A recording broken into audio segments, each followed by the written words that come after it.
Feynman technique to memorise. हालांकि ये पहले भी डिस्कस किए, हमने नंबर 1 टेक्निक है ये। Feynman technique basically great physicist थे रिचर्ड फिनमैन, उन्होंने दी थी। ये साइंटिफिकली प्रूवन है। उन्होंने क्या किया था फिनमैन टेक्निक में, जरा देखो। वो कहते थे सबसे पहले कोई टॉपिक चूज कर लो, कोई भी कर लिया, और उस टॉपिक को ना आप किसी को भी घर पे अगर कोई बच्चा है उसको पढ़ाओ, उसको समझ में आए नहीं आए फर्क नहीं पड़ता, उसको बिठा लो और उसको पढ़ाओ। और मैं अपनी टाइम में क्या करता था कि किसी बच्चे को नहीं पढ़ाता था। इनफैक्ट मैं क्या करता था कि सामने पिलो पड़ा, पिलो को ही रख लिया, हाँ भाई पढ़, उसको तो किसी चाटा भी मारोगे तब भी चलेगा, उनको ऐसा लग नहीं है।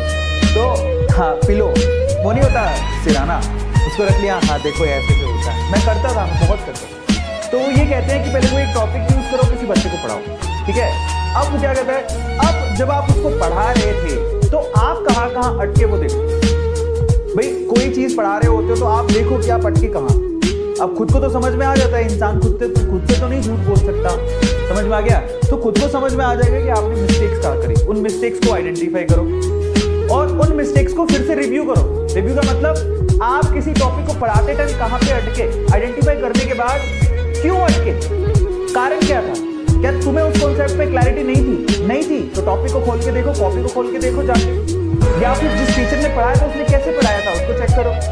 रिव्यू करने के बाद फिर से उस टॉपिक को उस बच्चे को पढ़ाओ या सिराने को पढ़ाओ। समझ में आ गया।